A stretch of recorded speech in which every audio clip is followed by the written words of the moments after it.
His mother had won. Simbi was leaving Korea. Her career in ruins, her heart shattered, 43 unanswered texts burning in her phone like accusations. But as the plane pulled away from the gate, Director Han was making a choice that would cost him everything: his company, his family, his reputation. He'd sent one email that morning, just 4 words to the board that would change his life forever. Now he was on the same flight, 5 rows ahead in first class, and in 14 hours when they landed in Lagos, he'd have to prove to her family, her friends, and the woman who'd given up on him that he was finally the man worth fighting for. But his mother wasn't done. And what she was planning back in Seoul would test whether their love could survive not just distance, but betrayal so deep it would make everything before look like practice. Welcome to the grand finale of Director Han and Simbi's story. Strap in, because this is going to be a very long ride, filled with intense moments. Don't forget to subscribe and tell us where you are watching from in the comments. We love to hear from you. The phone kept ringing, Director Han's name flashing on the screen like a question Simbi wasn't ready to answer. Her thumb hovered over the green button, then pulled back, hovered again, pulled back.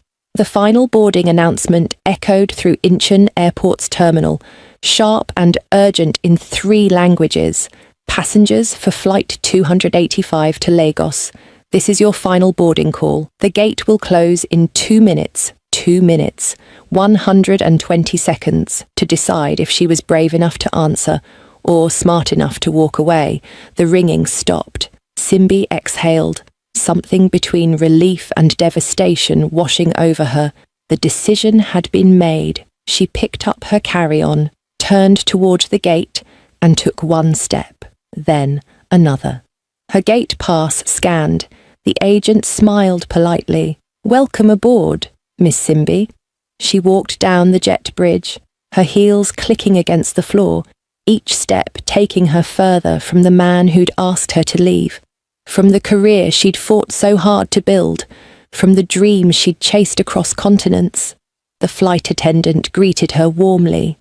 "Seat no A, right this way." Simbi found her window seat, buckled in, and stared out at the Seoul skyline, the city that had promised her everything, the city that had given her everything, then asked her to prove she deserved it, the city she was now leaving behind. Her phone buzzed, another text from Director Han. She didn't open it, couldn't.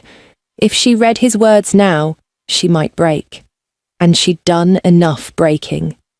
The flight attendants began their safety demonstration. Simbi closed her eyes, trying to steady her breathing. This was the right choice. She needed space and distance, time to remember who she was before him, before Hanjin Corporation, before she'd fallen in love with a man who couldn't fight for her when it mattered most. The planes. Engines hummed to life, and then she heard it. A commotion near the front of the aircraft, raised voices, someone arguing with the flight attendants in urgent Korean. "Sir, you can't just board without—" "I have a ticket, first class, same flight." "Sir, the door is closed. We're preparing for takeoff." "Then open it again." "Please, there's someone on this plane I need to see." Simbi's eyes snapped open. That voice, she knew that voice. She unbuckled her seatbelt, standing up to see over the rows of seats in front of her, and there, in the aisle near the cockpit door, stood Director Han, still in his suit from work, breathing hard like he'd been running, his eyes scanning the economy cabin desperately. Their gazes locked. The entire plane had gone silent, everyone watching this man, who looked like he'd just run through an airport terminal with the singular purpose of stopping someone from leaving. "Simbi," he said, his voice raw, "please, just 5 minutes, that's all I'm asking." "Sir?" The flight attendant tried again, but the pilot had emerged from the cockpit now, assessing the situation. "What's going on here?" the pilot asked in accented English. Director Han pulled out his phone, showing something to the pilot that Simbi couldn't see. Whatever it was made the pilot's eyebrows raise, then nod slowly. 5 minutes, the pilot said, but we have a schedule to keep. Director Han made his way down the aisle, and Simbi's heart hammered against her ribs. Every passenger was staring now, some with curiosity, others with annoyance at the delay, but most with the kind of fascination people have when they're watching a real-life drama unfold. He stopped at her row. "Can we talk? Outside?" "We have nothing to talk about," Simbi said, but her voice betrayed her, shaking slightly. "You said everything yesterday. You told me to leave. So I'm leaving." "I was wrong." He ran a hand through his hair. That gesture she'd come to know meant he was struggling for words. "I was so wrong, Simbi, and I can't let you get on this plane thinking that I don't want you, that I'm not willing to fight for us." "But you didn't fight," she said, and now tears were threatening. "When your mother gave you an ultimatum, you chose her. When I needed you to stand beside me, you told me to save myself. Because I was terrified." His voice dropped lower, intimate despite the audience. "Terrified of losing my mother the way I lost my father. Terrified of choosing wrong and regretting it forever. But you want to know what I realized after you left my apartment?" She said nothing, just stared at him with those eyes that were trying so hard not to cry. "The only choice I'll regret is letting you leave without knowing that I love you. Not the version of you that fits into my world perfectly, not the you that makes things easy. All of you, the stubborn, brilliant, infuriating woman who walked into that boardroom and destroyed my mother's schemes with nothing but facts and courage." He stepped closer. "I'm not asking you to forgive me, not yet, but I am asking you to let me prove that I can be the man you deserve. The one who fights, the one who chooses you, every single time." The plane was so quiet, you could hear Simbi's sharp intake of breath. "So here's what I'm going to do," Director Han continued. "I bought a ticket. First class, same flight. I'm going with you to Nigeria. I'm meeting your family. I'm seeing where you came from, understanding who you were before you ever set foot in Korea, and I'm spending however long it takes showing you that I'm serious, that this isn't just words." Simbi's eyes widened. "You can't just... You have work, the board meeting, your mother. I sent an email to the board this morning. I'm taking a leave of absence. 2 weeks. Lee Minho is covering for me. And my mother?" He smiled, but it wasn't a happy smile. It was the smile of someone who'd just burned a bridge and was okay with it. She can be angry, she can threaten, but she can't control me anymore, not when it comes to you. A few passengers started clapping, then more joined in. The flight attendant was trying not to smile. Simbi stood up, stepping into the aisle to face him properly. "You're really doing this, following me across the world. I'll follow you anywhere," he said simply. "You just have to let me." She wanted to say yes. Every part of her wanted to fall into his arms and forgive him, and believe that this time would be different. But she'd been hurt too deeply. She'd fought too hard to protect her heart. She looked at him for a long moment, this man who'd shown up at the airport, who'd bought a ticket on impulse, who was looking at her like she was his entire world. Then she sat back down. "Seat 3A is waiting for you, Director Han," she said quietly. "We'll talk when we land." It wasn't forgiveness, but it was a chance. And as Director Han made his way to first class, as the plane finally pulled away from the gate, as Seoul disappeared beneath the clouds, Simbi touched the jade bracelet on her wrist and wondered if maybe, just maybe, some promises were worth believing in after all. The flight to Lagos was 14 hours. 14 hours where Director Han had to figure out how to win back the trust of a woman who'd given him everything and watched him crumble under pressure. He had no plan, no strategy, no corporate presentation to fall back on. All he had was 2 weeks, one carry-on bag and the desperate hope that love could be enough. But as the plane levelled out at cruising altitude, as the flight attendants began their service, one thought kept circling in his mind. What if I'm already too late? Quick question before they land. Romantic or reckless? Drop your vote in the comments. I'm reading every single one. Now let's see what happens in Lagos. Lagos hit director Han like a wall of heat and noise and colour he'd never experienced. The moment they stepped out of Murtala Muhammad International Airport, the humidity wrapped around him like a thick blanket, and the cacophony of car horns, street vendors, and rapid-fire conversations in languages he didn't understand made Seoul's busy streets seem almost quiet by comparison. Simbi moved through it all like she'd never left, her shoulders relaxing for the first time since he'd known her, a smile playing at her lips as she navigated the chaos with practiced ease. She'd barely spoken to him during the flight. Just a few polite exchanges when he'd tried to bring her water or ask if she needed anything. Now, watching her in her element, he realised how much of herself she'd been compressing to fit into his world. "My brother is picking us up," she said, finally acknowledging him directly. "Fair warning, he's protective. Very protective. I'd expect nothing less," Director Han replied, adjusting his tie nervously. It was the same suit he'd worn to the office yesterday, now wrinkled and inappropriate for the weather, and he felt profoundly out of place. A battered Toyota pulled up, music blaring from the speakers, and a tall man who shared Simbi's eyes jumped out.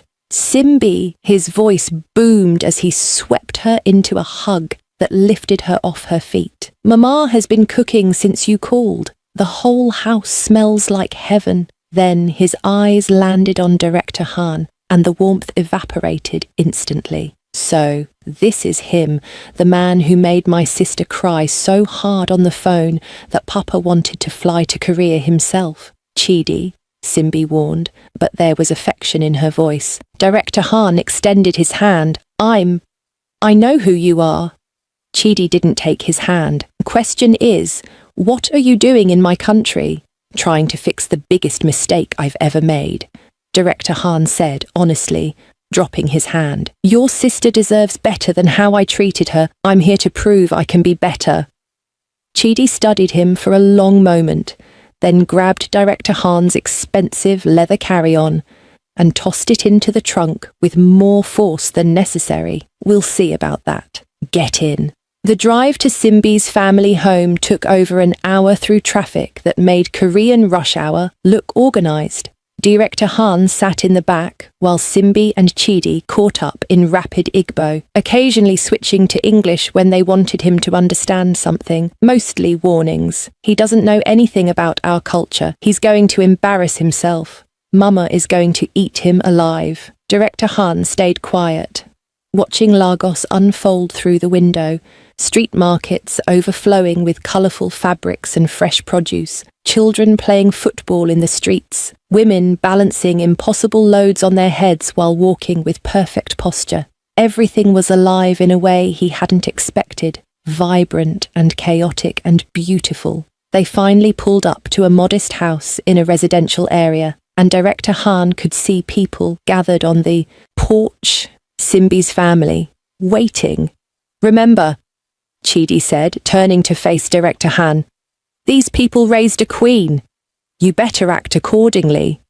Simbi's mother appeared in the doorway before they'd even gotten out of the car, and suddenly Simbi was running, actually running, into her mother's arms. The woman was smaller than her daughter, but radiated the kind of strength that came from raising children alone after losing a husband too young. Director Han knew that story. Simbi had told him months ago in one of their late-night conversations. Her father had died when she was 12. Her mother had worked 3 jobs to send her and her siblings to good schools. "NAM," her mother said, pulling back to look at Simbi's face. "You've lost weight. And there are shadows under your eyes. This man..." She gestured toward Director Han without looking at him. "He did this?" "Mama," Simbi started, but her mother held up a hand. You, she said, finally turning to Director Han, Korean man who thinks he can break my daughter and then follow her home. Come here. Director Han approached cautiously. He bowed, deep and respectful. Mrs. Okafor, thank you for allowing me into your home. I know I don't deserve... I didn't allow anything. Simbi allowed it. Her mother's eyes, so like her daughter's, bore into him. But since you're here, you will eat, you will rest, and tomorrow we will talk, really talk, and if I don't like what I hear, Chidi will personally put you on the next flight back to Korea. Are we clear? Yes, Mom. Good. She turned back to Simbi, switching to Igbo. Come. Your aunties are inside. They want to hear everything. As Simbi disappeared into the house with her mother and several other women who'd emerged from inside, Director Han was left standing in the yard with Chidi and two other men who introduced themselves as Simbi's uncles. So, one uncle said, lighting a cigarette, "You're rich." Director Han hesitated. "I'm comfortable." "That means rich," Chidi translated. "In Korea, they don't like to admit these things. Being rich doesn't make you worthy," the other uncle added.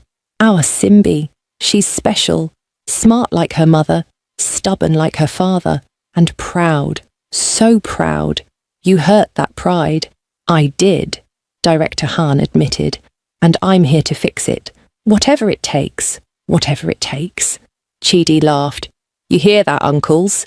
He says whatever it takes." "Good," the first uncle said, stubbing out his cigarette, "because tomorrow you're coming with us to the market. Let's see how a Korean CEO handles real life." That night, Director Han lay on a thin mattress in Chidi's old room, listening to unfamiliar sounds through the window. Generators humming, distant music, voices calling to each other in languages he didn't speak. He hadn't seen Simbi since they'd arrived. She was sleeping in her old room, surrounded by her mother and aunties, probably telling them everything. His phone had no service. His email wasn't syncing. For the first time in his adult life, he was completely disconnected from his company, his country, his carefully controlled world, and terrifyingly, he had no idea if any of this was working. Through the thin walls, he could hear laughter. Simbi's laughter, that sound he'd fallen in love with. But it wasn't meant for him. It was for her family, her people, the life she'd had before he'd complicated it. Tomorrow, he thought, closing his eyes. Tomorrow I start proving I deserve a second chance, but tomorrow would be harder than anything he'd ever done in a boardroom. Director Han woke to roosters crowing and the smell of something frying. He checked his phone. 5:47 a.m. In Seoul, he'd be getting ready for his morning workout, reviewing the day's schedule, answering emails that had come in overnight. Here, he had nothing but wrinkled clothes and a mission he was increasingly certain was impossible. Chidi knocked once before opening the door. "Get up. We're leaving in 10 minutes. Where are we going?" "I told you. Market. Simbi's mother needs food for dinner tonight. You're helping. Is Simbi coming?" Chidi's smile was not kind. "No. She's staying with Mama." "You think you're going to win her back by following her around like a puppy? You need to show us you're worth her time first." 20 minutes later, Director Han found himself in the back of Chidi's truck with the two uncles, heading toward what Chidi called the biggest market in Lagos. The sun was barely up, and already the heat was oppressive. Director Han had given up on his suit jacket after 5 minutes and rolled up his sleeves. His expensive watch, drawing curious looks from everyone they passed. The market was sensory overload. Thousands of people, hundreds of stalls, everything from live chickens to electronics to fabrics in colours Director Han didn't know existed. The smell of grilled meat mixed with fish and spices and something sweet he couldn't identify. Vendors called out in Yoruba, Igbo and broken English, trying to lure customers. "Okay, Korean man," the first uncle said, pulling out a list. Simbi's mother needs these things. You're going to negotiate. No paying the Oyibo price. The what price? Foreigner price? Chidi translated, clearly enjoying himself. They see your face. They triple the cost. So you better learn fast. For the next 3 hours, Director Han haggled over tomatoes, argued about fish prices, carried bags that seemed to get heavier with each stall, and generally provided entertainment for every vendor in the market. He overpaid for peppers. He almost bought spoiled meat because he couldn't tell the difference. He got lost twice and had to be retrieved by Chidi, who was trying not to laugh. By the time they returned to the house, Director Han was drenched in sweat. His designer shirt was stained with something he hoped was tomato juice, and he'd spent more mental energy than he had in any business. Negotiation. Simbi was sitting on the porch with her mother and aunties shelling beans. She looked up when they arrived, and for a moment, something flickered in her eyes. Amusement? Affection? It was gone before he could identify it. How did he do? Simbi's mother asked. Terribly, Chidi announced cheerfully. Paid 3 times what he should for everything. Got lost. Nearly bought bad fish. The vendors are probably still laughing. But, the second uncle added grudgingly, he didn't complain. Not once. Carried everything without asking for help. Even tried to learn a few words in Igbo. Simbi's mother studied Director Han like he was a particularly interesting specimen. Come here. He approached, very aware that he smelled like fish market and sweat. You're used to people serving you, she said. Yes, ma'am. Here, nobody serves you. You earn respect. You work for what you need. Do you understand? I'm beginning to, he said honestly. Good. She stood, taking the bags from him. Go shower. You smell like Lagos. Tonight, we eat. You sit with the family, and you listen. Maybe you learn something about the woman you claim to love. That evening, crammed around a table filled with jollof rice, fried plantain, grilled chicken, and dishes he couldn't name, Director Han listened to stories. Simbi as a little girl, stubborn and brilliant, reading books under her covers with a flashlight. Simbi at 12, holding her family together after her father died. Simbi at 16, winning a national science competition. Simbi at 20, announcing she was going to Korea, and no one could stop her. She was always different, her mother said, her voice thick with pride. Always dreaming bigger than this place could hold. When she left, I cried for days, but I knew she needed to fly. And then some man tried to clip her wings, an auntie added, looking pointedly at Director Han. I didn't mean to, he said quietly. I was just scared of losing control, of choosing wrong. My father died when I was 19. I had to take over his company. I've spent my whole life making sure I never made a mistake, never showed weakness, never let anyone close enough to hurt me. He looked at Simbi, who was staring at her plate. Until her. What changed? Simbi's mother asked. I realized that the biggest mistake wasn't letting her in. It was pushing her away when things got hard. He set down his fork. Mrs. Okafor, I can't promise I'll be perfect. I can't promise I won't mess up again. But I can promise that I'll fight, that I'll choose her, that I'll spend every day trying to deserve the gift of her love. The table was quiet. Pretty words, Chidi finally said. But Simbi doesn't need pretty words. She needs action. Then tell me what to do, Director Han said. And there was desperation in his voice now. Please, I'll do anything. Simbi stood abruptly. I need air. She walked out to the small garden behind the house, and after a moment, Director Han followed.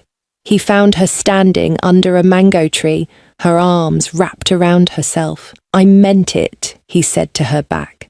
Everything I said in there. I know, she replied without turning. That's what scares me. Why? She finally turned to face him, and he could see tears on her cheeks. Because I want to believe you. So badly. But you broke something in me, Director Han. When you told me to leave, When you chose your fear over us, you made me doubt everything. My judgment, my worth, whether I could ever be enough. He moved closer. You are enough. You've always been enough. I'm the one who wasn't. She wiped her eyes. My family likes you. Or they're starting to. Mama never would have let you stay if she didn't see something worth saving. But I need more than your family liking you.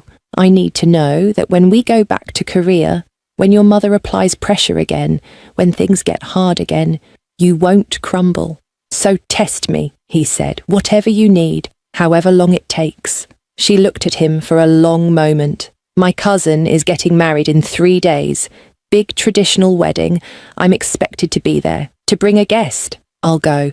It's 3 days away. In a village with no hotels.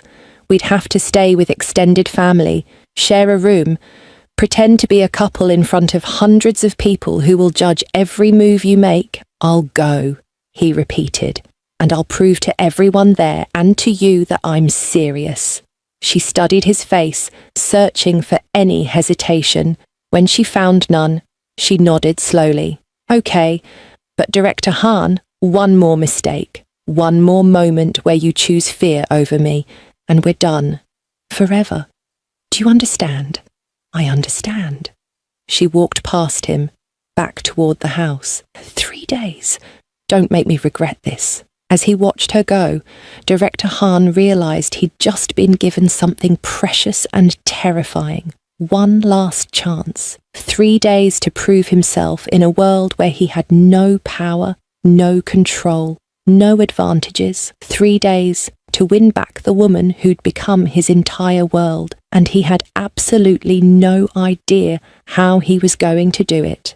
The village was 3 hours from Lagos, down roads that got progressively worse until Director Han wasn't sure they were roads at all. They travelled in a convoy of cars, Simbi's extended family filling 5 vehicles with bags of gifts, coolers of food, and enough luggage for a month, even though they were only staying 3 days. Director Han rode with Chidi again, while Simbi travelled with her mother and aunties. He'd tried to sit with her, but her mother had given him a look that clearly said not yet, and he'd backed off. You've never been to a traditional Igbo wedding, have you? Chidi asked as they bounced over another pothole. No.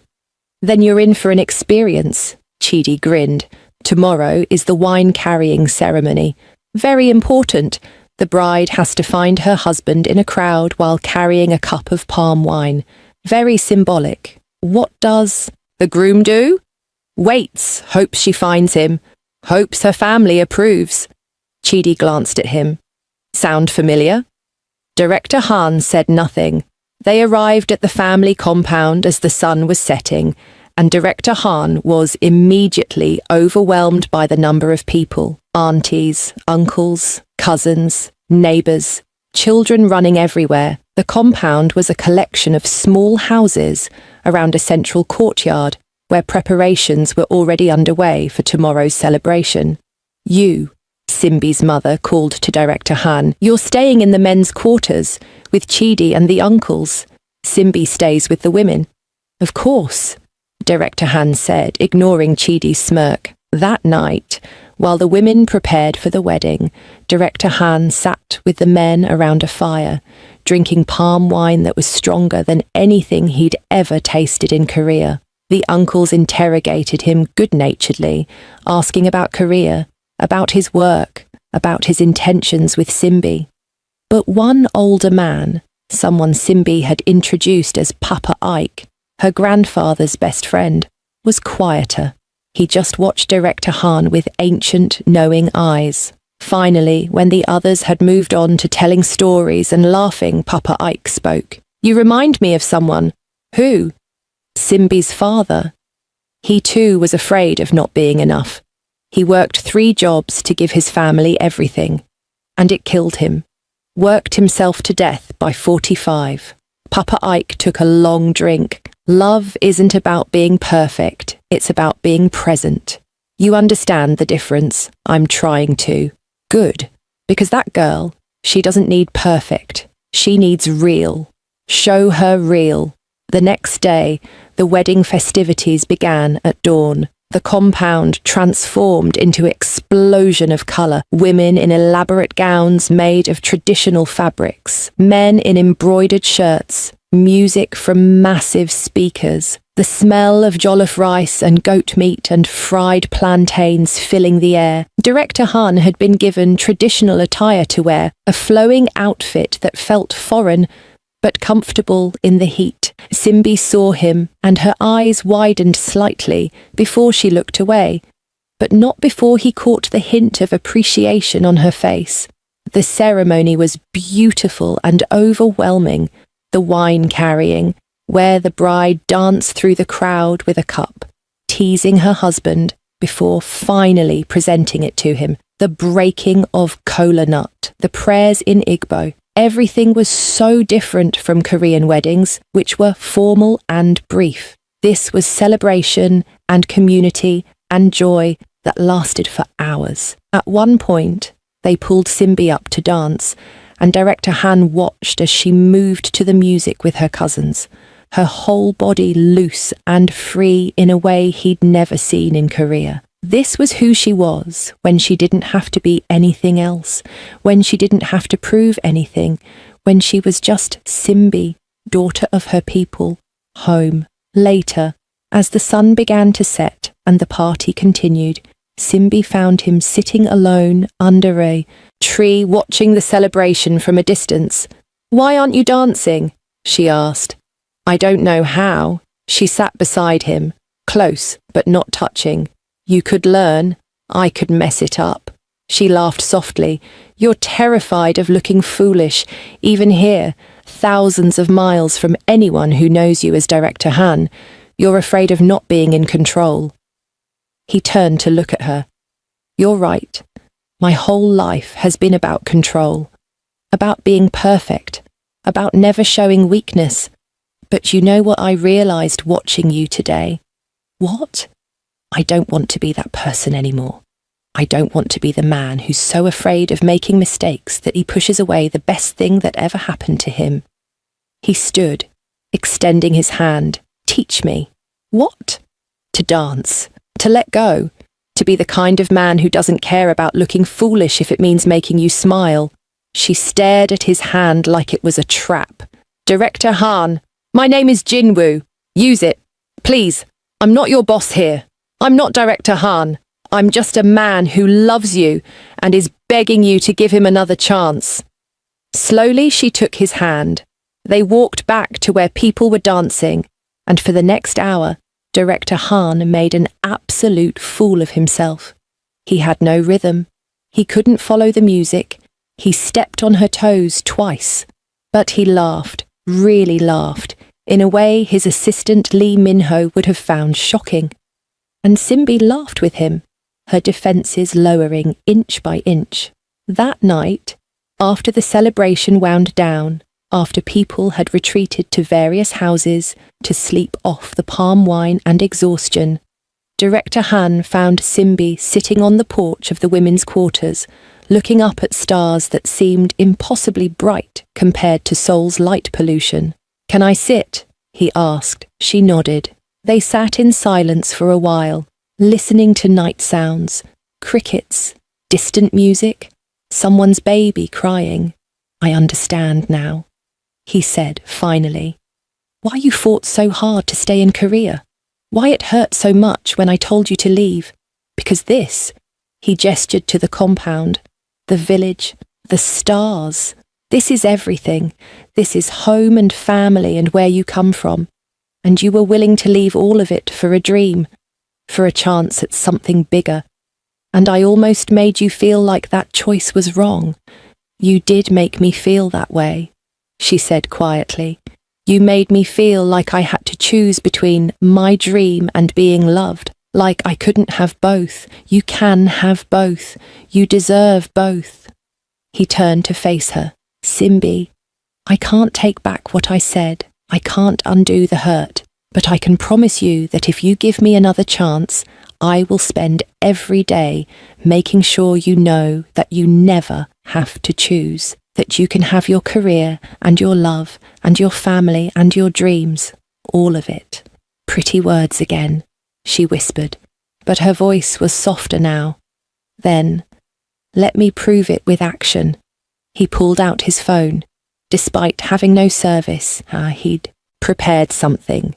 He showed her a video he'd recorded that morning while she was getting ready for the wedding. In the video, he spoke in Korean, then English. My name is Han Jin-woo. For the past 10 years, I've been Director Han, CEO of Hanjin Corporation. I've made a lot of good business decisions, but I've also made terrible personal ones. The worst was telling the woman I love that she should leave, that she should give up what we had because it was too hard. He paused in the video. Simbi Okafor, if you're watching this, I want you to know something. When we get back to Korea, I'm holding a press conference. I'm telling the entire country about us, about how I failed you, about how my mother's prejudice nearly destroyed the best thing in my life, and I'm making it clear that anyone who has a problem with our relationship can take it up with me, because I'm done hiding, I'm done being afraid, I'm done choosing anything over you.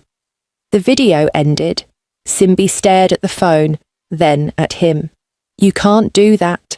Your reputation, your mother, the company, we'll all have to deal with it. He took her hand. I'm not asking for your forgiveness yet. I know I haven't earned it. But I'm asking you to believe that I mean what I say, that when we go back, everything will be different, because I will be different. She looked down at their joined hands, and he could see the war happening on her face, the part of her that wanted to trust him fighting with the part that was terrified of being hurt again. 5 more days, she said finally. We go back to Korea in 5 days. If you can make it through the rest of this visit, if you can show my family and me that you really understand what you're asking for, then when we get back, we'll try again, slowly, with rules, anything. But Jinwoo? She used his name, and hearing it from her lips made his chest tight. If you ever make me feel like I have to choose between loving you and being myself again, I'm gone and I won't come back. Are we clear? Crystal clear. She stood, and for a moment he thought she might leave. Instead, she leaned down and kissed his forehead, a gentle gesture, not quite forgiveness, but maybe the beginning of it. Good night, Jinwoo. Good night, Simbi. As she disappeared into the women's quarters, as he sat alone under those impossibly bright stars, Director Han, Jinwoo, made himself a promise. He would earn this. He would prove himself, and he would never, ever let fear make his decisions again. 5 more days, and then they'd return to Korea, where the real battle was waiting. The flight back to Seoul felt different from the one leaving it. Simbi sat beside him this time, not in economy, while he was in first class, but next to him in seats he'd upgraded for both of them. They talked during the 14 hours, not about the future, not yet, but about small things, her family, his memories of his father, the foods they missed, the dreams they'd had as children before life got complicated. When they landed at Incheon, Simbi squeezed his hand. Are you ready for this? No, he admitted, but I'm doing it anyway. The press conference was scheduled for the next day. Lee Min-ho had arranged everything, though he'd sent several texts asking if Director Han was absolutely sure about this. Every text. Jinwoo had responded the same way. I've never been more sure of anything. That evening, he went to see his mother. She lived in a penthouse in Gangnam, a space decorated with the kind of cold elegance that looked beautiful but felt empty. She was waiting for him when he arrived, seated in her living room like a queen prepared for battle. So, she said without preamble, you went to Africa, chasing after that girl. Her name is Simbi. And yes, I did. And did it fix anything? Or did you just make a fool of yourself? Jinwoo sat down across from her, maintaining eye contact. I learned something, Mother. I learned what real family looks like. Simbi's mother, she lost her husband when her children were young, worked 3 jobs to give them education, never complained, never gave up. And you know what else she did? His mother said nothing, her jaw tight.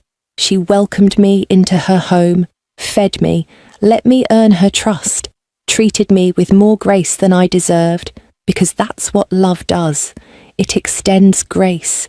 It gives second chances. It doesn't manipulate or control or tear down. He leaned forward. You tried to destroy Simbi because you were afraid of losing me, afraid of change, afraid that if I loved someone you didn't approve of, it meant I didn't love you. Don't you dare psychoanalyze me, his mother snapped. I'm not. I'm just telling you the truth you've been running from since father died. You turned me into a replacement for him, made me responsible for carrying on his legacy, maintaining his standards, living his life instead of my own, and I let you. Because I was afraid too, afraid that if I disappointed you, I'd lose you, like I lost him. His mother's composure cracked slightly. Your father would be ashamed of what you did. Jinwoo's voice was firm, but not cruel. He built Hanjin on innovation and merit. You nearly destroyed an innocent woman's career because of prejudice. That's not protecting his legacy. That's betraying it. How dare you, she whispered. No, mother. How dare you? He stood. Tomorrow, I'm holding a press conference. I'm telling the truth about Simbi, about our relationship, about what you and Yuna did, and I'm making it clear that if Hanjin Corporation is going to survive in the modern world, it needs to change. If you try to stop me, if you try to hurt Simbi again, I will resign.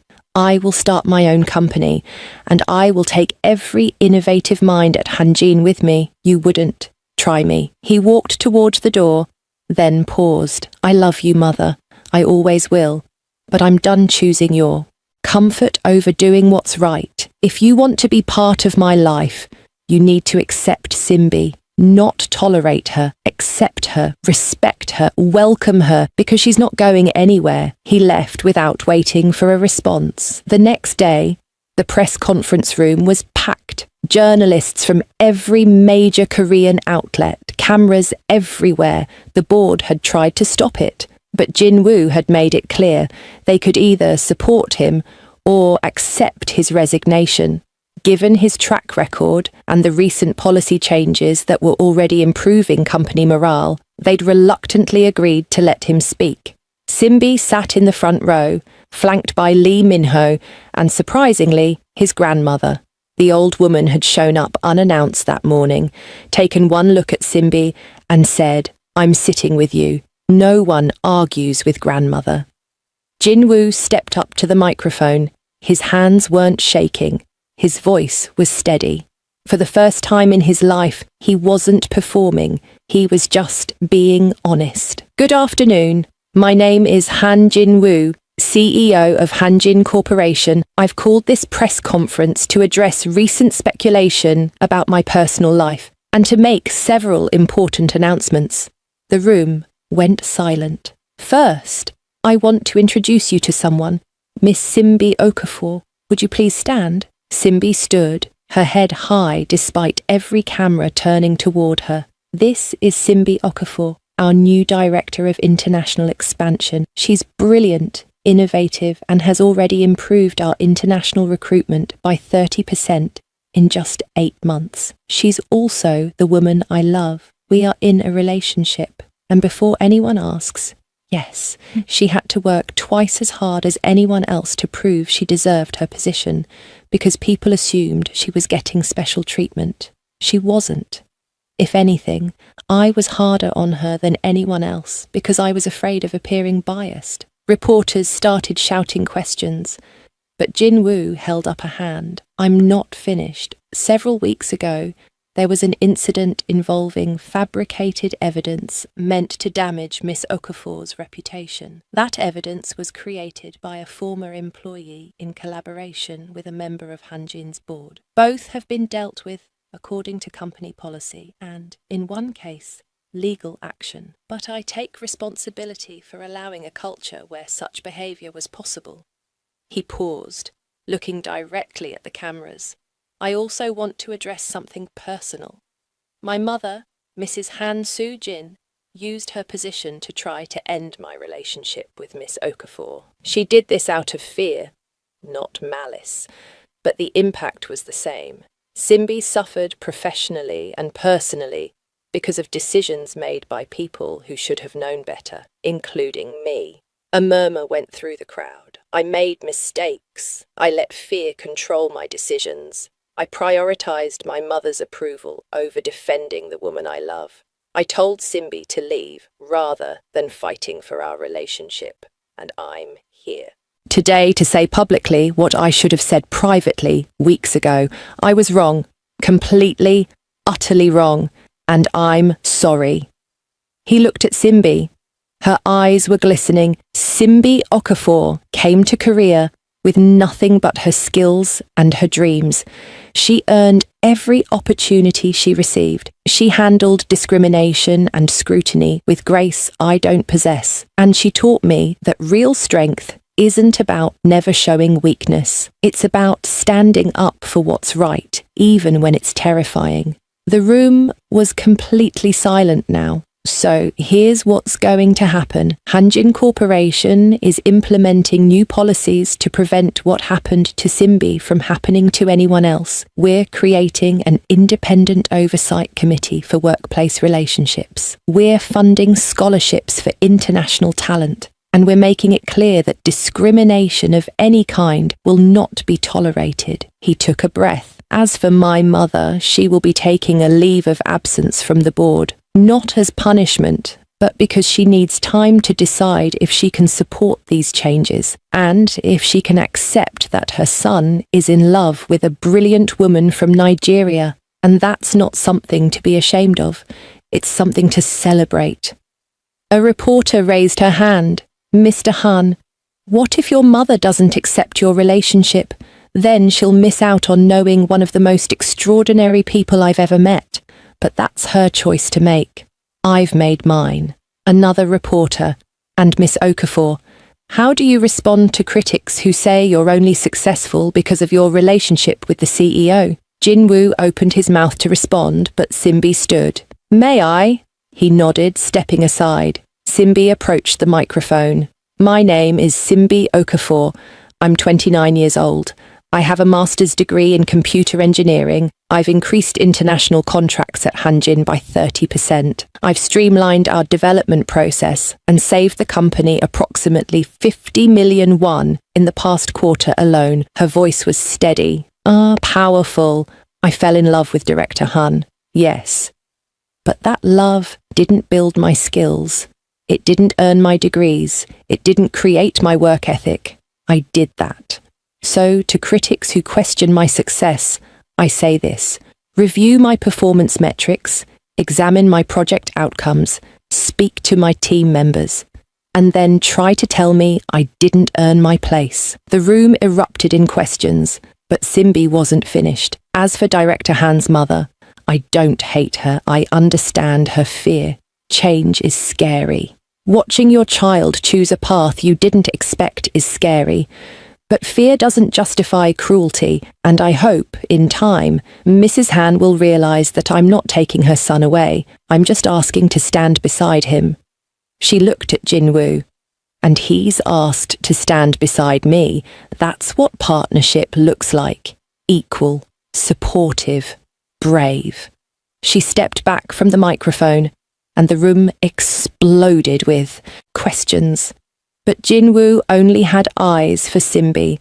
She just defended herself, defended them, with a strength that made him fall in love with her all over again. That evening, after the press conference, after the calls and the messages and the chaos, they stood together in his apartment, looking out at Seoul's lights. That was terrifying, Simbi said. You were magnificent, he replied. She turned to face him. So, what happens now? Now we deal with the fallout. My mother is probably furious. The board is nervous. The media will tear us apart and defend us in equal measure. He took her hands, but we do it together. No more secrets, no more running, no more letting fear win. She smiled, and it was the first real, unguarded smile he'd seen since their fight. Together. He kissed her then, soft and gentle and full of promise. And for the first time since this all began, Jinwoo felt like they might actually make it. But they'd both forgotten something important. His mother didn't just get angry, she got even. And what she was planning would test their relationship in ways neither of them expected. 3 days after the press conference, Simbi arrived at her office to find security waiting. Miss Okafor, the head of security said, his face apologetic. I need you to come with me. There's been an incident. What kind of incident? He didn't answer, just led her to the executive floor where a crowd had gathered. Board members, HR representatives, and standing in the centre like a general surveying a battlefield, Jinwoo's mother. Simbi's stomach dropped. Mrs. Han, what's going on? Jinwoo's mother turned, and her expression was pure ice. What's going on is that I've been conducting my own investigation into you, into your background, into certain financial irregularities that have recently come to light. Simbi felt the blood drain from her face. What are you talking about? Mrs. Han pulled out a folder, distributing copies to the board members present. These are bank records showing deposits into Miss Okafor's account, large deposits from an account registered to a shell company. She paused for effect. A shell company that does business with 3 of Hanjin's main competitors. That's not possible, Simbi said, her voice shaking. I've never accepted money from anyone. I've never. The evidence suggests otherwise, Mr. Park said, looking at the documents with concern. Miss Okafor, these deposits total nearly 200 million won over the past 6 months. You need to explain this. I can't explain it, because it's not real. Simbi's mind raced. This is fabricated, just like the HR complaint, just like everything else she's done to destroy me. Mrs. Hun smiled coldly. I have bank statements, transaction records, even emails from your account discussing proprietary Hanjin information with outside parties. Are you suggesting I fabricated all of that? Yes, because that's exactly what you did with Yuna. You've done it before. You're doing it again.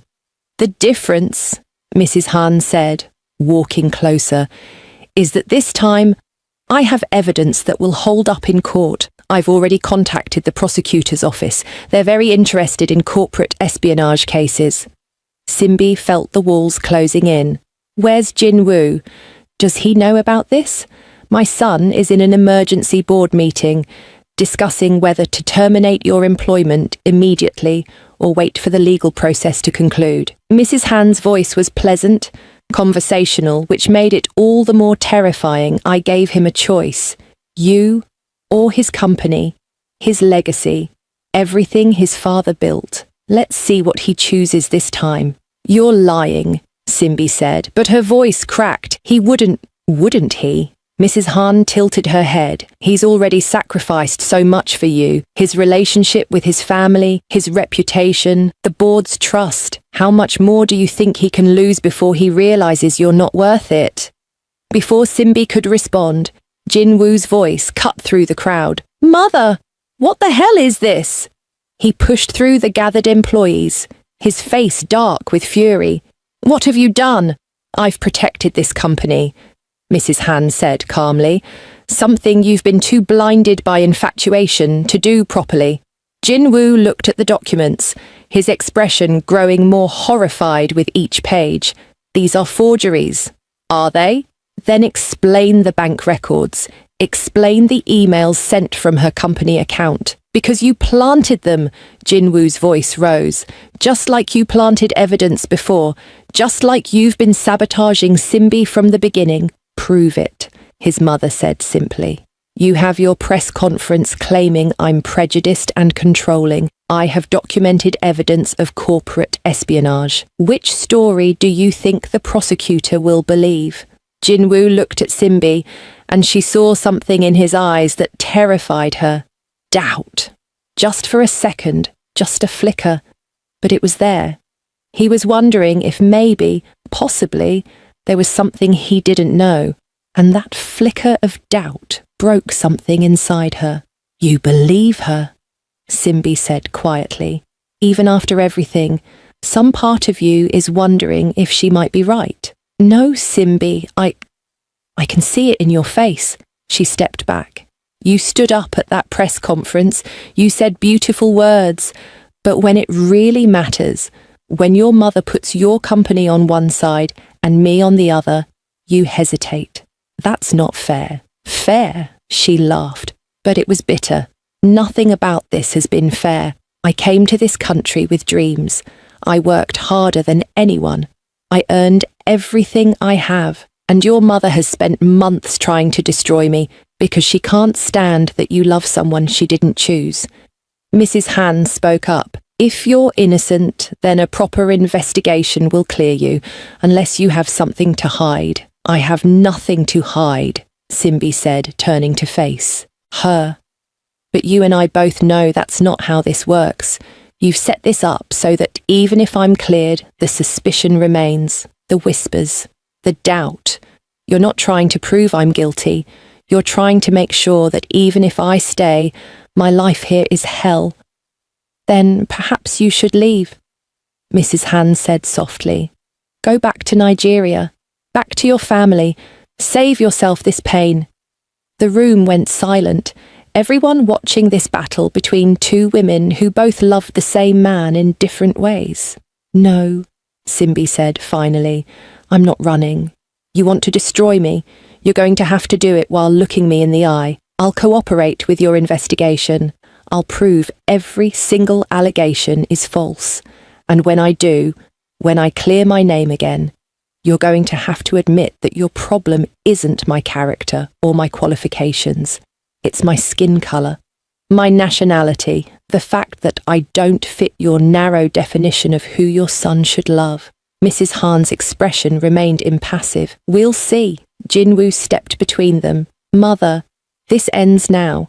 I don't care what evidence you think you have. I know Simbi. She wouldn't—" "You don't know anything," Mrs. Han interrupted. "You think love makes you see clearly? It blinds you, makes you stupid. Your father loved me, and he died working himself to death to give us everything. Is that what you want? To sacrifice everything for someone who might not even deserve it? Simbi is nothing like— She's exactly like every other foreigner who sees career as an opportunity," Mrs. Han said, her composure finally cracking. "They come here, they take what they want, and they leave. Just like that woman your father mentored, the one who stole his research and sold it to competitors. Just like everyone who's ever used our family's generosity against us. And there it was, the real reason. Not prejudice for its own sake, but fear born from old wounds." Jinwoo's voice softened. "Mother, what happened with father's colleague? That wasn't Simbi's fault. How do you know? How can you be sure she's not doing the same thing? Because I trust her. You trusted me once too." Mrs. Han's eyes glistened. "And now you're choosing her over me. Just like your father chose his work over his health, over his family." "I'm not father," Jinwoo said gently, "and Simbi isn't the woman who betrayed him. You can't punish her for someone else's sins." Mrs. Han looked at her son, and for the first time, Simbi saw genuine pain in the older woman's face. "If you choose her, if you continue this relationship while she's under investigation, the board will force you out. They've already told me. It's her or the company. Then I choose her," Jinwoo said without hesitation. The room gasped. Mrs. Han went pale. "You can't be serious. I've never been more serious." He looked at the board members. "Draft my resignation. Effective immediately. Lee Min-ho will serve as interim CEO until you find my replacement." "Jinwoo!" "No," Simbi said, grabbing his arm. "You can't do this. Not for me. I'm not doing it for you," he said, looking at her with such love it made her chest ache. "I'm doing it for us, because a company that would force me to choose between my career and the woman I love isn't a company I want to lead." He turned back to his mother. "I'm done, Mother. Done playing by your rules. Done sacrificing my happiness for your approval. Done pretending that your fear gives you the right to hurt people I care about." Mrs. Han's composure finally shattered. "How can you do this to me after everything I've sacrificed, everything I've done to protect you? You haven't protected me. You've controlled me. There's a difference." He took Simbi's hand, "And I'm choosing freedom, even if it costs me everything." He walked toward the elevator, pulling Simbi with him. As the doors closed, she saw his mother standing there, surrounded by shocked board members, looking smaller somehow, older, defeated. The elevator descended in silence. "You shouldn't have done that," Simbi finally said. "I had to." "She'll never forgive you." Jinwoo leaned against the elevator wall, suddenly looking exhausted. "I know, but I can't live my life trying to earn forgiveness from someone who's determined to withhold it. What do we do now?" "Now?" He smiled weakly. "Now we clear your name. We expose whatever evidence my mother manufactured, and we figure out what comes next." The elevator reached the ground floor. They stepped out into the lobby, and immediately cameras flashed. News had already spread. Director Han resigns to support girlfriend accused of corporate espionage. The headlines were already writing themselves. As they pushed through the reporters, Simbi's phone rang. Her mother. Ni M. Her mother's voice was gentle. "I saw the news. Are you okay?" "No, Mama. I'm not okay. I'm scared and angry, and I don't know how to fix this." "Then come home. Come home and let us help you." Simbi looked at Jinwoo, who nodded. "Okay, we're coming." "We?" Her mother was quiet for a moment. "He really chose you over everything." "He did." "Then bring him. If he's willing to sacrifice that much, he deserves to know what it means to be truly part of a family, the kind that fights for each other, always." As they got in the car, as they drove away from Hanjin Corporation for what might be the last time, Simbi realized something. Jinwoo's mother had tried to destroy her, had succeeded in taking away her job, her reputation, everything she'd built. But she hadn't broken them. If anything, she'd made them stronger. But the war wasn't over, because Mrs. Han wasn't done, not by a long shot. The investigation took 2 weeks, 2 weeks of lawyers, depositions, forensic accountants going through every transaction Simbi had ever made. 2 weeks of news coverage that painted her as either a victim of discrimination or a criminal mastermind, depending on which channel you watched. 2 weeks of Jinwoo standing beside her at every meeting, every interview, every moment when she felt like giving up. His mother didn't appear once, but her presence was felt everywhere. In the leaked documents to the press, in the anonymous tips to investigators, in the pressure on witnesses to remember things that never happened. Finally, the forensic team found it. The proof they needed. The shell company that had supposedly paid Simbi didn't exist. The bank records were expertly forged, but the account numbers didn't match any real accounts. The emails had been sent using a sophisticated spoofing system that made them appear to come from Simbi's address, but the IP logs showed they originated from a computer in Mrs. Han's home office. She'd done it all herself. Every piece of evidence, every document, all of it fabricated. When the police arrived at Mrs. Han's penthouse, they found her sitting calmly in her living room, as if she'd been waiting for them. At the station, Jinwoo sat across from his mother in the interrogation room. The police had allowed him 5 minutes. Just 5 minutes to talk to her before they processed her arrest for fraud, forgery, and making false accusations to law enforcement. "Why?" Jinwoo asked. His voice was hoarse from exhaustion and grief. "Why would you go this far?" Mrs. Han looked at her son, and her mask finally crumbled completely. "Because I'm losing you, just like I lost your father. I watch you with her, and you have that same look he had. That look that says you'd sacrifice everything, your health, your career, your life. And I can't watch that happen again. So you tried to frame an innocent woman, you broke laws, destroyed your own reputation. I thought if I could just make you see. Mrs. Hand's voice broke. If I could show you that she wasn't worth it, that no one is worth losing yourself, you'd wake up. You'd choose yourself, choose to live instead of burning yourself out for love. Jinwoo leaned forward. Mother, Simbi isn't killing me. You are. This constant battle, this war you've waged, watching you destroy yourself trying to control me, that's what's breaking my heart. I was protecting you. No, you were protecting yourself from the fear of being alone, from having to face that father's death wasn't about love killing him. It was about him not knowing how to balance work and life, about him not asking for help, about all of us not seeing how much he was struggling until it was too late. Mrs. Hand's face crumpled.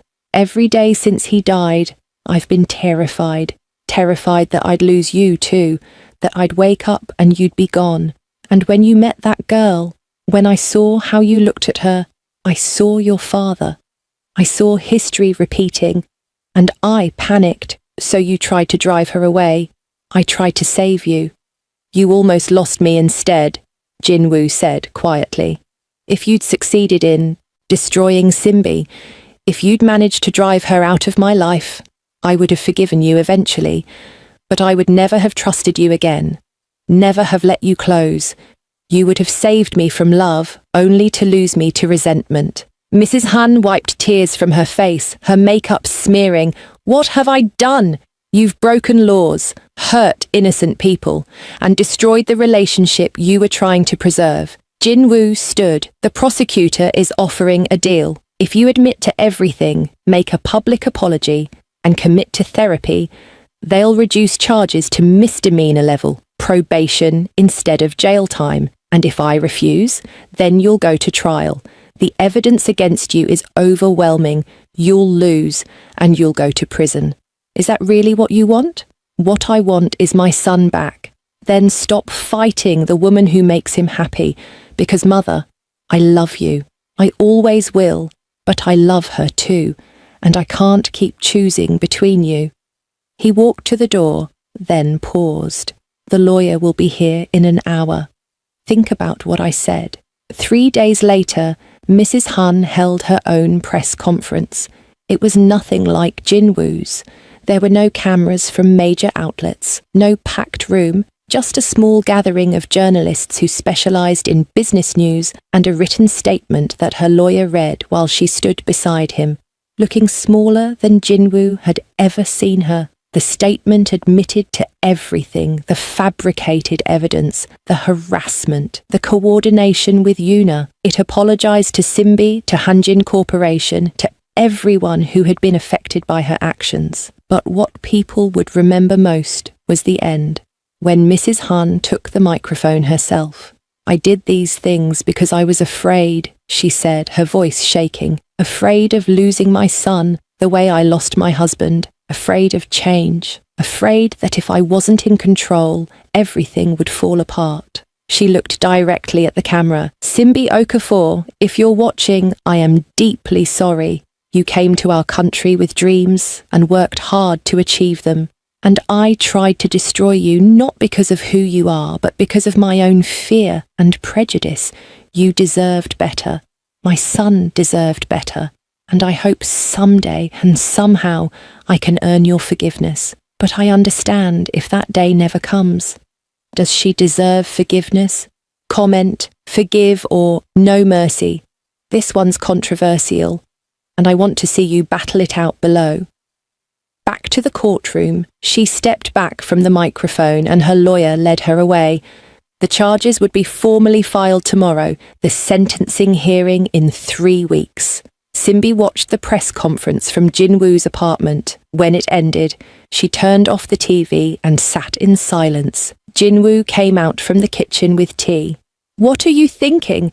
I'm thinking that I should feel vindicated, that I should feel satisfied seeing her admitting she was wrong. She took the teacup. But I just feel sad. Why? Because she's someone's mother. Your mother. And she's destroyed her own life because she couldn't let go of fear. Simbi looked at Jinwoo. Do you hate her? No. He sat beside her. I'm angry, disappointed, hurt. But I don't hate her. I just feel like I'm watching someone I love self-destruct and there's nothing I can do to stop it. Maybe there is something. What? We could go see her. Before the hearing. Talk to her. Really talk. Not through lawyers or police. Jinwoo looked at her like she was crazy. After everything she's done to you, you want to go see her. I don't want you to lose your mother, Simbi said softly. And I don't want to be the reason your family falls apart. She set down her tea. Your grandmother told me something when we were in Nigeria. She said healing and forgiveness are the hardest parts. Harder than fighting, harder than standing up for yourself. But they're also the most important. You think my mother deserves forgiveness? I think she's a broken person who did terrible things. But I also think that hurt people. And if someone doesn't break that cycle, it just continues. Simbi took his hand. I'm not saying I forgive her yet. I'm not saying everything's suddenly okay. But I am saying that maybe, if we're brave enough, we can start the conversation. Jinwoo looked at their joined hands. You're a better person than I am. No, I'm just someone who knows what it's like to be judged for things I can't control. And I refuse to become the person who judges others for their worst moments. The next day, they went to see Mrs. Han at her penthouse. She answered the door herself. No staff, no armour of wealth and power. Just a woman in simple clothes with exhaustion written on her face. You came, she said, surprise and hope in her voice. Can we come in? Simbi asked. Mrs. Han stepped aside, gesturing to the living room. It looked different somehow, less pristine, more lived in, like someone had finally stopped performing perfection and just started existing. They sat. The silence stretched. Finally, Mrs. Han spoke. I don't expect you to forgive me, either of you. What I did was unforgivable. You're right, Simbi said. It was unforgivable. You tried to destroy my life, my career, my reputation. You fabricated evidence and committed crimes, all because you couldn't accept that your son loves me. Mrs. Han flinched but nodded. I know, but, Simbi continued, I'm not here to punish you more. You're doing that to yourself. I'm here because Jinwoo loves you, and I love Jinwoo, and I refuse to build my happiness on the ashes of his relationship with his mother. What are you saying? I'm saying that I want to understand why you hate me so much, what I represent that terrifies you, because until we understand that, we can't move forward. Mrs. Han was quiet for a long time. Then she started talking about Jinwoo's father, about the woman he'd mentored, a foreign researcher who'd stolen years of his work and sold it to competitors, about how that betrayal had devastated him, how he'd worked himself literally to death trying to prove he was still valuable, still worthy. When he died, I was so angry, Mrs. Han said. Angry at him for leaving, angry at that woman for betraying him, angry at myself for not seeing how much he was suffering. She looked at Simbi, and when you came along, when I saw how Jinwoo looked at you, all I could see was history repeating. Another foreigner, another brilliant woman who my family would invest in, another potential betrayal. I'm not her, Simbi said firmly. I would never betray Jinwoo. I love him. I know that now. Mrs. Han wiped her eyes, or at least I'm starting to believe it. But fear doesn't listen to logic. It just screams and screams until you do something terrible. So what now? Jinwoo asked. Where do we go from here? Mrs. Han looked at her son, then at Simbi. I don't know. I've destroyed so much. I don't know if it can be fixed. It can't be fixed, Simbi said. Not back to how it was, but maybe it can be built into something new, something better. If you're willing to actually try, not just say the right words, but do the hard work of changing, I'll do anything. Then start by answering one question honestly. Simbi leaned forward. If I were Korean, from a wealthy family, with all the right connections, would you have welcomed me, or would you have found other reasons to push me away? Mrs. Han opened her mouth, then closed it. The honest answer is probably still no. Not because of who you are, but because I don't want to share Jin-woo with anyone. I've been alone since my husband died. Jin-woo is all I have, and the thought of him building a life that doesn't centre around me terrifies me. At least that's honest, Simbi said. But, Mrs. Han continued, I'm starting to realise that holding on so tight is just pushing him away, that the only way to keep him in my life is to let him live his life. She looked at Simbi with something that might have been respect. You make him happy, really happy, in a way I never could, and maybe that should be enough. It's a start, Jinwoo said quietly. They talked for another hour. It wasn't reconciliation, it wasn't forgiveness, but it was the beginning of something, a fragile understanding that maybe with time and effort they could build a bridge over the chasm that had opened between them. As they left, Mrs. Han called out to Simbi. Wait. Simbi turned. Thank you, Mrs. Han said, for not giving up on him, for being strong enough to fight for your relationship even when I tried to destroy it. You're the kind of woman who deserves my son. I'm just sorry it took me so long to see it. Simbi nodded. And I'm sorry you felt so afraid. I hope someday you'll trust that I'm not going to hurt him, that I'm not the woman who betrayed your husband, that I'm just Simbi trying to build a life with the man I love. As they drove away, Jinwoo took her hand. You didn't have to do that. Go see her, try to understand. Yes, I did, because you love her. And I love you, and love means being brave enough to do hard things. He brought her hand to his lips. What did I do to deserve you? You showed up at an airport. You followed me across the world. You chose me when it cost you everything. Simbi smiled. You earned me, Jinwoo. Now let's go see what comes next. The sentencing hearing was in 1 week. Mrs. Han's lawyer was confident they'd get probation, community service, maybe a fine, but the damage to her reputation was permanent. Board positions rescinded, social invitations withdrawn, friends who'd been loyal for decades suddenly unavailable. Jinwoo visited her every day. Sometimes they talked, sometimes they just sat in silence. Slowly, painfully, they were learning how to be in each other's presence without performing, without roles of controlling mother and dutiful son. Just two people who loved each other and were trying to figure out how. On the 4th day, his grandmother showed up. She let herself in with her own key, took one look at her daughter-in-law sitting in the pristine living room looking lost, and shook her head. Enough, the old woman said in Korean, this wallowing, this self-pity. Get up, mother, Mrs. Han started, but grandmother held up a hand. I raised you better than this. Yes, you made mistakes, terrible mistakes. But now you sit here feeling sorry for yourself instead of fixing what you broke. She settled into a chair across from her daughter-in-law. Do you know why I gave Simbi my bracelet? Because you wanted to hurt me, because she reminds me of me. Grandmother's voice softened. When I married your father-in-law's father, my family was furious. He was from a different province, different dialect. They said it wouldn't work, that I should marry someone from our village who understood our ways. She smiled at the memory. I married him anyway.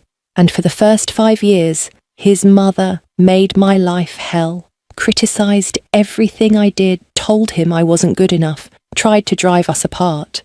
Mrs. Han looked up. I never knew that, because by the time you joined the family, we'd made peace. But it took years. Years of me proving myself. Years of her slowly realising that different didn't mean wrong. Grandmother leaned forward. You are making the same mistake she did, punishing Simbi for not being what you expected instead of seeing what she actually is. What is she? She's the woman who makes your son laugh, who challenges him to be better, who stood in a boardroom and defended herself with such strength that even the men who doubted her had to respect her. Grandmother's eyes were fierce. She's the woman who, after everything you did to her, came to this apartment and tried to understand why you were so afraid. What kind of person does that? Mrs. Han said nothing. A strong one. A forgiving one. The kind of woman any mother should be proud to have join her family. Grandmother stood. So stop feeling sorry for yourself and start showing her she was right to give you another chance. After Grandmother left, Mrs. Han sat alone for a long time. Then she picked up her phone and made a call. The next morning, Simbi was surprised to receive an email from Mrs. Han. Not a long email, just a simple request. Would you meet me for lunch? Just us. No lawyers, no Jinwoo, just two women trying to understand each other. Simbi stared at the email for a full minute before forwarding it to Jinwoo with the question, "Is this a trap?" His response came immediately. "I don't think so, but I'll be nearby if you need me." They met at a small restaurant. Nothing fancy, nothing designed to impress. Mrs. Han was already there when Simbi arrived, sitting at a corner table, looking nervous in a way Simbi had never seen her. "Thank you for coming," Mrs. Han said as Simbi sat down. "I wasn't sure you would. I almost didn't." Simbi ordered tea from the server, "But I'm curious. What could you possibly have to say to me that hasn't already been said? I want to tell you about Jinwoo's father, and for the next hour, over food that neither of them really ate, Mrs. Han told stories about meeting her husband in college, about his dreams of building something that mattered, about the woman he'd mentored who became like a daughter to them, who attended family dinners and holidays, about the betrayal that had devastated him when she stole his research and disappeared. He changed after that, Mrs. Han said, became suspicious, worked constantly to prove his value, and I failed him. I didn't see how much pain he was in, didn't understand that he was literally working himself to death to restore his sense of worth. She looked at Simbi with red-rimmed eyes. When he died, I promised myself I would protect Jinwoo from that same pain, that I would never let anyone get close enough to betray him like that. But in trying to protect him, I became the thing I was trying to protect him from. I became the person who hurt him most. Simbi listened, her own eyes watering. I see that now, Mrs. Han continued, and I'm so sorry. Sorry for projecting my trauma onto you. Sorry for assuming you were like the woman who destroyed my husband. Sorry for trying to control Jinwoo's life because I was too afraid to deal with my own grief. The restaurant buzzed with other diners' conversations, but at their table, there was only heavy silence. I don't know if I can forgive you, Simbi said finally. Not yet. Maybe not ever. What you did wasn't just cruel. It was calculated. You knew exactly how to hurt me, and you did it anyway. I know. Mrs. Han's voice was small, and I don't expect forgiveness, but I am asking for a chance. Not to go back to how things were, but to try to build something new, something where we can at least be in the same room without hatred. Why? Why does it matter to you now? Because Mrs. Han looked directly at her. Jinwoo is going to marry you. Maybe not today, maybe not next month, but eventually. I can see it in how he looks at you, and I have a choice. I can either accept that and try to be part of your lives, or I can stay angry and lose him completely. She paused. I've already lost so much. I don't want to lose him too. Simbi sat back, processing. You're saying you want to be part of our lives. After everything, I'm saying I want to try, if you'll let me. Mrs. Han pulled out an envelope. This is a letter for Jinwoo, but I wanted you to read it first. It's everything I should have said months ago. about my fear, my grief, my mistakes, and my commitment to doing better. Simbi took the envelope but didn't open it. What if I say no? What if I tell Jinwoo that I can't have you in our lives? Then I'll respect that. Mrs. Han's voice was steady. Because you deserve to feel safe. And if my presence makes you feel unsafe, then I'll stay away, even if it breaks my heart. It was the first completely selfless thing Simbi had heard her say. She opened the envelope and read. The letter was raw, honest, painful. It detailed Mrs. Han's spiral of grief and fear, her therapy sessions where she was finally confronting her trauma, her realization that control had been her way of coping with a world that felt chaotic and dangerous after losing her husband. The last paragraph made Simbi's throat tight. Jinwoo deserves happiness, and Simbi, you make him happier than I've seen him since before his father died.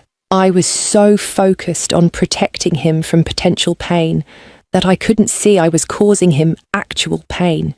You were brave enough to fight for him when I was trying to drive you away. You were strong enough to stand up to me when I had all the power. And you were gracious enough to try to understand me even after I tried to destroy you. If Jinwoo has chosen you, then he has chosen well.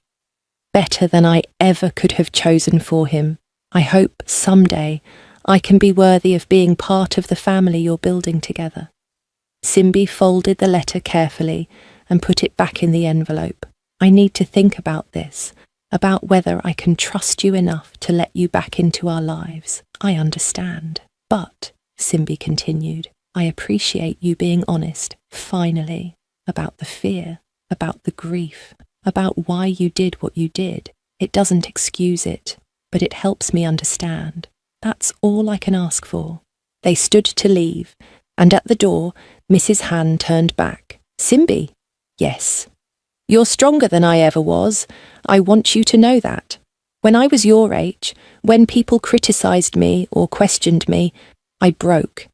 I let their opinions shape me, but you stand firm. You know who you are.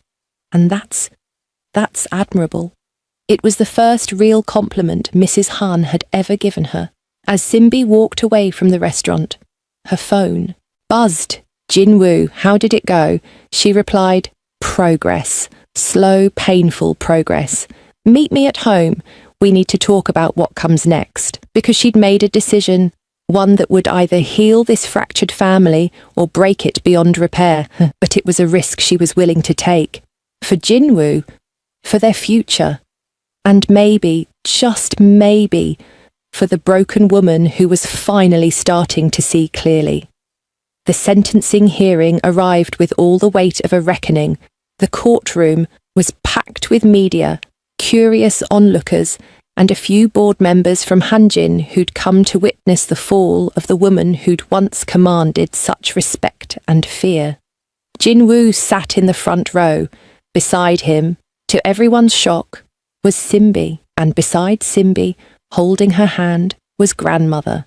When Mrs. Han entered, escorted by her lawyer, she saw them, all 3 generations, sitting together, supporting her despite everything.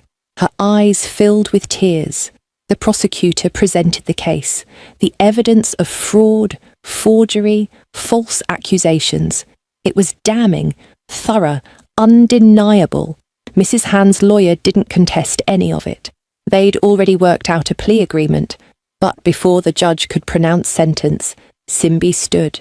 Your Honour, may I speak? The judge looked surprised. Miss Okafor, you're the victim in this case. You have the right to make a statement, but you don't have to. I know, but I want to. The judge nodded. Proceed. Simbi walked to the front of the courtroom. She didn't look at Mrs. Han. She looked at the judge. Your Honour. What Mrs. Han did to me was terrible. She tried to destroy my career, my reputation, my life in this country. She used her power and resources to fabricate evidence and make me look like a criminal. If she had succeeded, I would have lost everything I'd worked for. The courtroom was silent.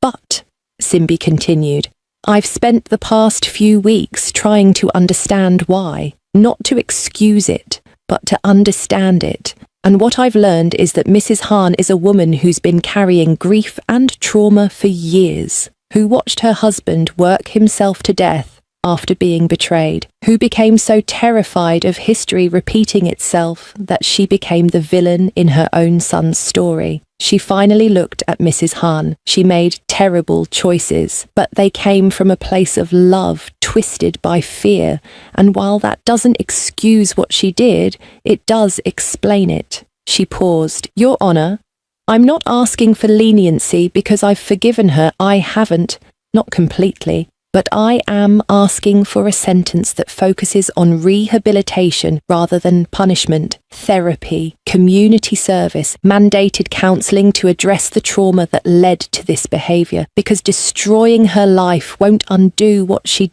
did to me. It'll just create more pain. The prosecutor started to object, but the judge held up a hand. Miss Okafor, you understand that what you're asking for could result in Mrs. Han avoiding significant prison time? I understand, and I'm okay with that, because I don't want revenge. I want healing. For her, for Jinwoo, for all of us. The judge was quiet for a long moment. Then she turned to Mrs. Han. Stand, please. Mrs. Han stood, her lawyer beside her, both looking shocked by what Simbi had just done. Mrs. Han, the judge said, you've heard from the woman you tried to destroy. She's shown you more grace than you deserved, more compassion than you showed her. I hope you understand the gift you've just been given. I do, Your Honour, Mrs. Han whispered. Then here is my ruling. You will serve 2 years of probation. You will complete 500 hours of community service, specifically working with immigrant communities to help others who face discrimination. You will attend weekly therapy sessions, and you will participate in restorative justice sessions with Miss Okafor if she's willing. If you violate any of these terms, you will serve the full sentence of 3 years in prison. Do you understand? Yes, Your Honour. Thank you. As they left the courtroom, Mrs. Han approached Simbi, Jinwoo, and grandmother. Why? She asked Simbi. After everything I did, why would you speak for me? Because someone had to break the cycle, Simbi said. And it wasn't going to be you, not yet.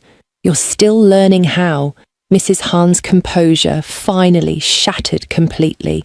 She sank onto a bench in the hallway and sobbed. Not dignified tears, not controlled emotion, full, body-shaking sobs of someone who'd been holding it together for too long. Grandmother sat beside her daughter-in-law and simply held her. Let it out, all of it. The grief, the fear, the shame. Let it go. Jinwoo looked at Simbi with wonder. You're incredible. You know that. I'm exhausted, she corrected. But yes, occasionally incredible. They stood there, the 4 of them, in a courthouse hallway, and something shifted, something fundamental. They weren't enemies anymore. They weren't even quite family yet. But they were something, the beginning of something that might, with time and effort, become whole. Over the next 3 months, Mrs. Han kept her word. She attended therapy. She showed up for her community service, working at an immigrant resource centre, helping others navigate the systems she'd once used as weapons. And she attended the restorative justice sessions with Simbi. Those sessions were hard, brutal even. They forced both women to be completely honest, to say things that hurt, to hear things that were harder. But slowly, something remarkable happened. They started to understand each other. Mrs. Han learned about Simbi's childhood, about her father's death, about the pressure she'd felt to succeed, to prove that leaving home was worth it, about the loneliness of being the only person who looked like her in every room she entered. Simbi learned about Mrs. Han's arranged marriage that became love, about the early years of struggling to build Hanjin, about the joy of having Jinwoo and the terror of raising him alone after his father died, about the weight of expectation that came with being a widow in a traditional society. "You and I," Simbi said in one session, "we're more alike than either of us wanted to admit." "How so?" "We both know what it's like to feel like we don't quite fit, to have to work twice as hard to prove we belong, to be judged for things we can't control." Simbi looked at her. "You judged me for my race and my nationality, but society judged you for being a widow, for running a company as a woman, for daring to have opinions. We were both fighting to be seen as valuable." Mrs. Han was quiet for a long moment. "I never thought of it that way. Maybe that's why you hurt me so much, because somewhere deep down, you saw yourself in me, and it scared you." By month 4, something unexpected happened. Mrs. Han asked Simbi to have coffee, not as part of therapy, not with lawyers, just 2 women who were trying to figure out how to exist in the same orbit. They met at a small cafe, and this time the conversation was different, lighter. They talked about Jinwoo's childhood, about Simbi's work. She'd been reinstated at Hanjin with a formal apology and significant promotion. About nothing and everything. When they were leaving, Mrs. Han hesitated. "Simbi, there's something I want to show you, if you're willing." "Show me." "My husband's research. The work that was stolen. I've never shown anyone except Jinwoo, but I think you should see it." To understand why I was so afraid, they went to Mrs. Han's penthouse, in her late husband's study, preserved exactly as he'd left it. Mrs. Han pulled out journals filled with complex equations and notes. "He was brilliant," Mrs. Han said, running her fingers over his handwriting, "and he trusted the wrong person. Someone who saw opportunity instead of friendship. Someone who took years of his life's work and sold it without a second thought." Simbi looked at the journals, understanding flooding through her. She was from Nigeria, the researcher who betrayed him. Mrs. Han nodded. "Same country, similar age to what you were when you arrived. When I saw you with Jinwoo, all I could see was her. All I could feel was the terror that history was repeating. But I'm not her.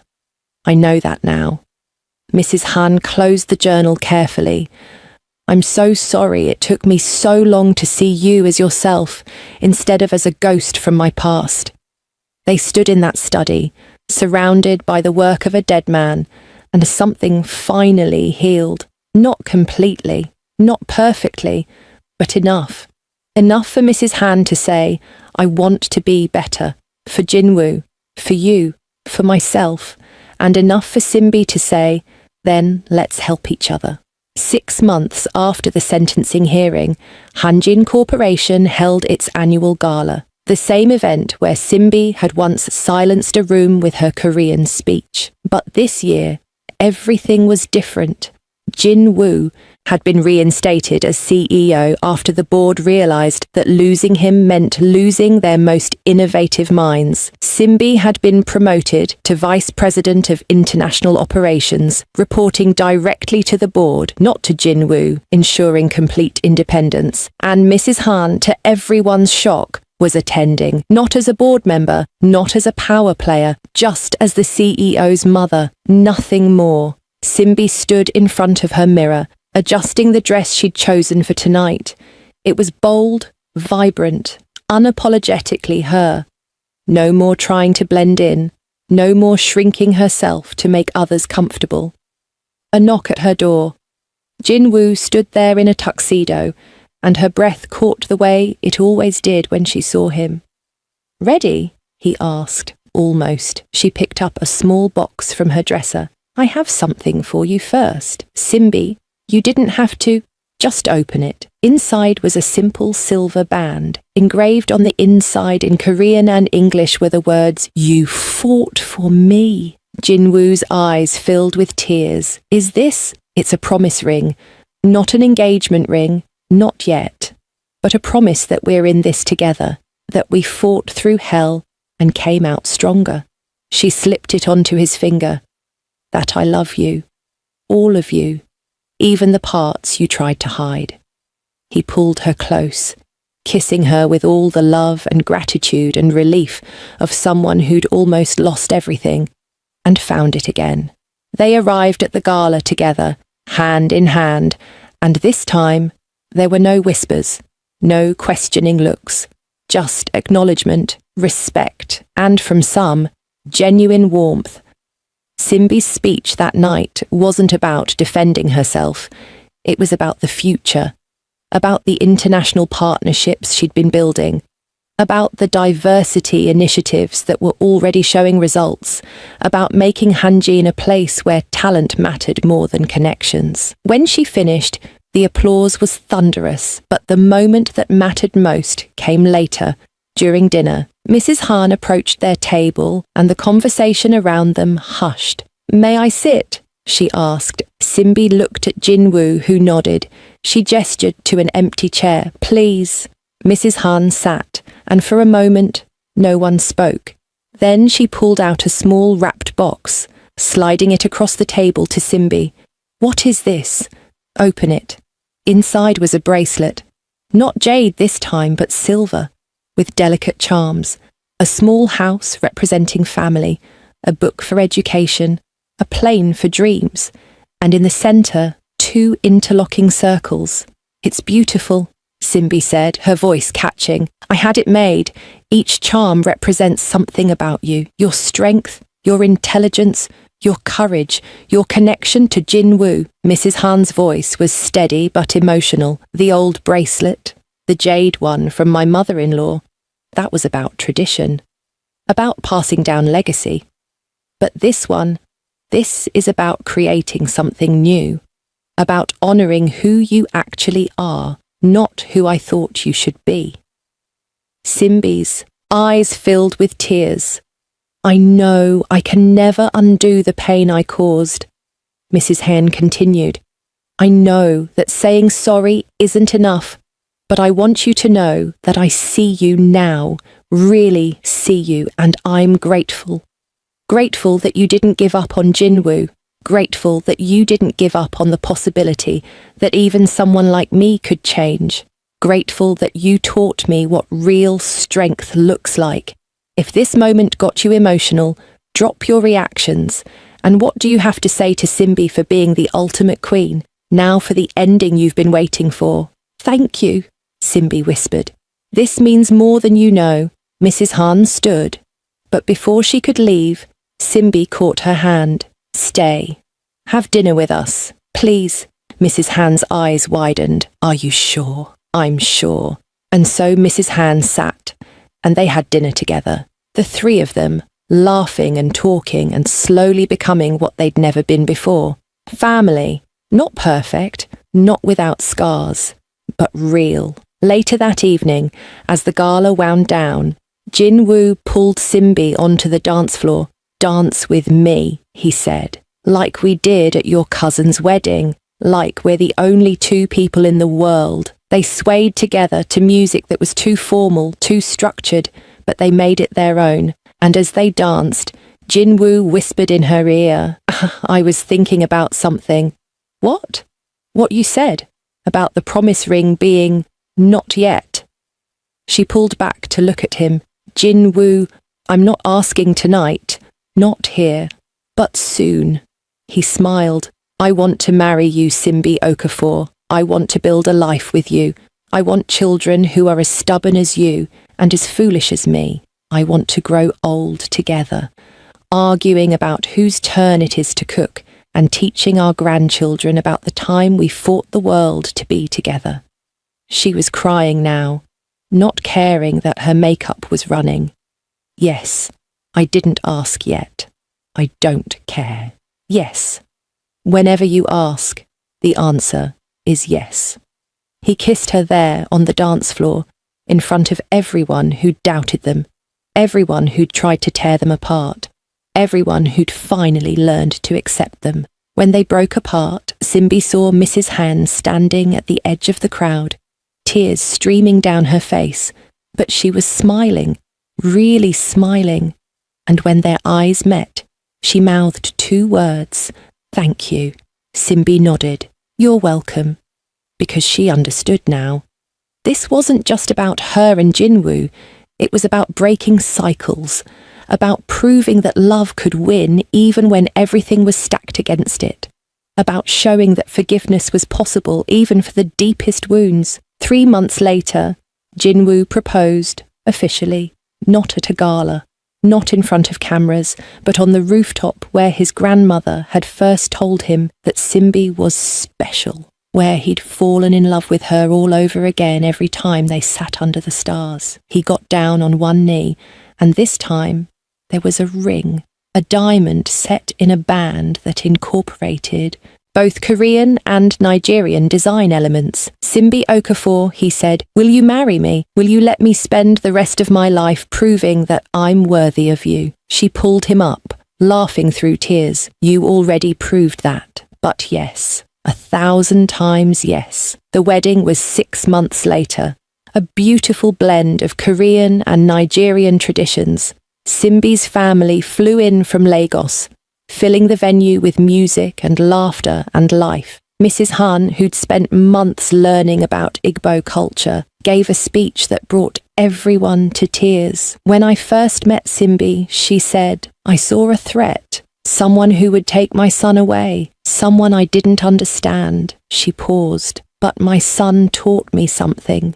He taught me that love doesn't divide, it multiplies. Simbi didn't take him from me, she gave him the courage to be fully himself. And in doing so, she gave me my son back. She gave me a chance to become the person I should have been all along."